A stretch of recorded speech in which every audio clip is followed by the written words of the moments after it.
ರಘುವರನ್ನ R Raghu ಅಂತೇಳಿ ಹೇಳಿದ್ರೆ ಯಾರಿಗೂ ಕೂಡ ಆರ್ ರಘು ಅಂದ್ರೆ ಯಾರು ಅಂತ ಗೊತ್ತಾಗಲ್ಲ. ಆದ್ರೆ ಕೌಟಿಲ್ಯ ರಘು ಅಂತೇಳಿ ಹೇಳಿದ್ರೆ ಪ್ರತಿಯೊಬ್ಬರಿಗೂ ಕೂಡ ಈ ಭಾಗದಲ್ಲಿ ಪ್ರತಿಯೊಬ್ಬರು ಕೂಡ ಅವ್ರನ್ನ ಗುರುತು ಮಾಡ್ತಾರೆ. ಕೌಟಿಲ್ಯ ರಘು ಅವರು ಇವತ್ತು ವಿಧಾನ ಪರಿಷತ್ತಿಗೆ ಹೋಗಿರ್ಬೋದು, ಆದ್ರೆ ಅವರು ಮೂಲತಃ ಶೈಕ್ಷಣಿಕ ಕ್ಷೇತ್ರದಲ್ಲಿ ಮೈಸೂರಿನಲ್ಲಿ ಒಂದು ಛಾಪು ಮೂಡಿಸಿದಂತಹ ವ್ಯಕ್ತಿ. ಅವರು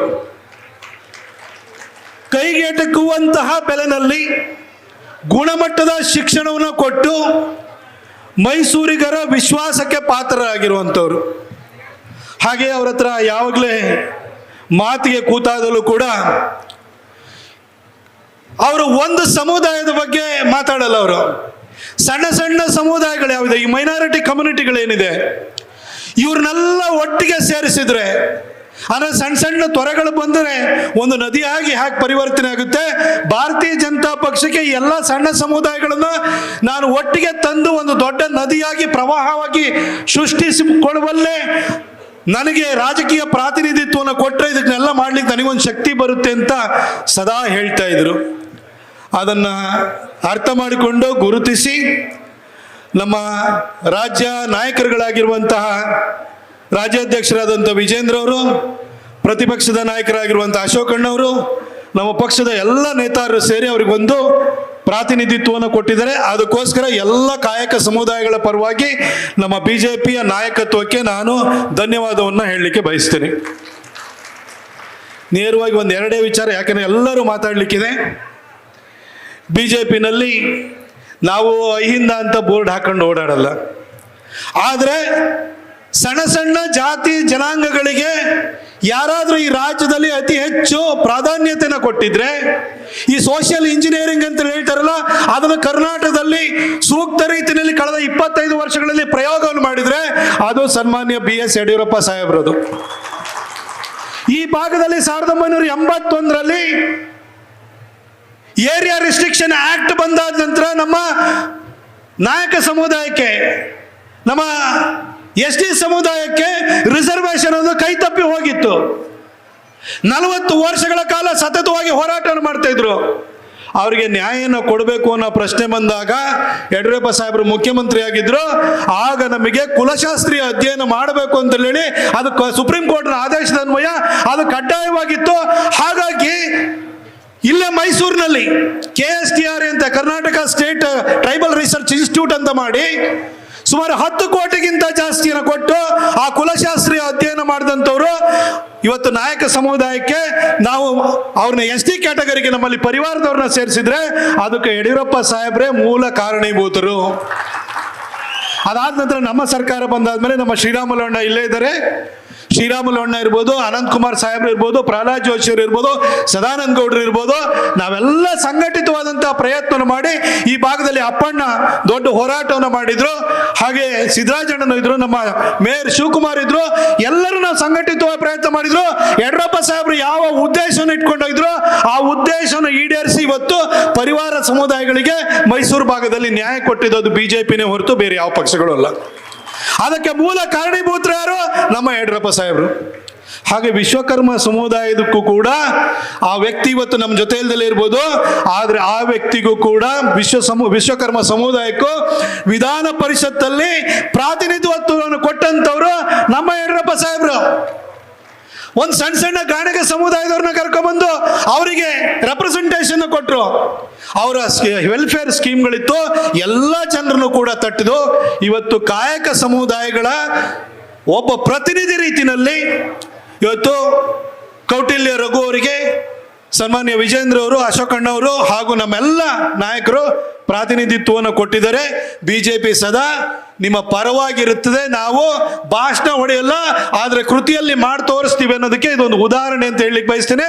ಈಗ 2 ದಿನಗಳ ಹಿಂದೆ ಮೈಸೂರು ಕ್ರಾಫರ್ಡ್ ಹಾಲ್ನಲ್ಲಿ ನಮ್ಮ SC ಸ್ಟೂಡೆಂಟ್ಸು ನಮಗೆ ರಿಸರ್ಚ್ ಫೆಲೋಶಿಪ್ ಕೊಡಬೇಕು, ನಾವೆಲ್ಲ ಸಂಶೋಧಕ ವಿದ್ಯಾರ್ಥಿಗಳಿದ್ದೀವಿ, ನಮಗೆ ಫೆಲೋಶಿಪ್ ಕೊಡಲ್ಲ ಅಂತ ಹೇಳಿ ಅಲ್ಲಿ ಕೊಟ್ಟಿಲ್ಲ ಅಂತ ಹೇಳ್ಬಿಟ್ಟು 116 ಜನ ಅಲ್ಲಿ ಪ್ರೊಟೆಸ್ಟಿಗೆ ಕೂತಿದ್ರು. ಅಲ್ಲಿಗೆ ಹೋದೆ. ಯಾವ್ಯಾವ ವರ್ಷ ಎಷ್ಟೆಷ್ಟು ಕೊಟ್ಟಿದ್ದಾರೆ ಅಂತ ಹೇಳಿದ್ರೆ 2021-22ರಲ್ಲಿ 173 ಜನ SC ಸ್ಟೂಡೆಂಟ್ಸ್ಗಳಿಗೆ ಫೆಲೋಶಿಪ್ ಕೊಟ್ಟಿದ್ದು ಯಾರಪ್ಪ ಅಂತಂದ್ರೆ, ಸಾರ್ ಇದು BJP ಸರ್ಕಾರ, ನಮ್ಮ ಹರ್ಷವರ್ಧನ್ ಅವರು ಕೊಡಿಸಿದ್ರು ಅಂತ ಹೇಳಿದ್ರು. ನಾವು ದಲಿತರು ಅಂತ ಹೇಳ್ಬಿಟ್ಟು ನಾವು ಬೋರ್ಡ್ ಹಾಕೊಂಡು ನಾವು ನಿಮ್ಮ ಹತ್ರ ಭಾಷಣ ಹೊಡ್ಕೊಂಡಿರಲ್ಲ, ಆದರೆ ದಲಿತರ ವಿದ್ಯಾರ್ಥಿಗಳ ಕೈ ಹಿಡಿಬೇಕು ಅಂತ ಹೇಳಿ ಹರ್ಷವರ್ಧನ್ ಮನವಿ ತಗೊಂಡು ಹೋದ ಕೂಡಲೇ ನಮ್ಮ BJP ಸರ್ಕಾರ ಅವರಿಗೆ ಅಪ್ರೂವಲ್ ಕೊಟ್ಟು 173 ಜನಕ್ಕೂ ಕೂಡ ನಾವು ಫೆಲೋಶಿಪ್ಪನ್ನು ಕೊಟ್ಟಂಥವ್ರು ನಮ್ಮ ಸರ್ಕಾರ.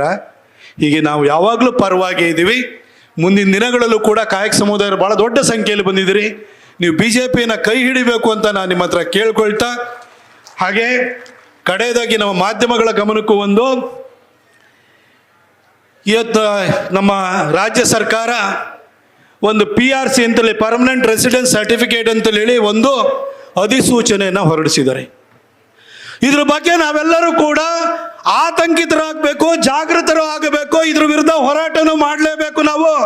ಯಾಕಂದ್ರೆ ನಮ್ಮ ನರೇಂದ್ರ ಮೋದಿಜಿಯವರ ಸರ್ಕಾರ ಅಕ್ರಮ ಬಾಂಗ್ಲಾ ವಲಸಿಗರನ್ನ ತಡಿಬೇಕು, ಸೂಕ್ತವಾದಂಥ ವ್ಯಕ್ತಿಗಳಿಗೆ ಭಾರತದ ನಾಗರಿಕತ್ವವನ್ನು ಕೊಡಬೇಕು ಅನ್ನೋ ಕಾರಣಕ್ಕೆ NRC ಅಂತ ತರ್ಲಿಕ್ಕೆ ಹೋದ್ರು, ನ್ಯಾಷನಲ್ ರಿಜಿಸ್ಟರ್ ಆಫ್ ಸಿಟಿಸನ್ಸ್ ಅಂತ ಹೇಳಿ ತರ್ಲಿಕ್ಕೆ ಹೋದ್ರು.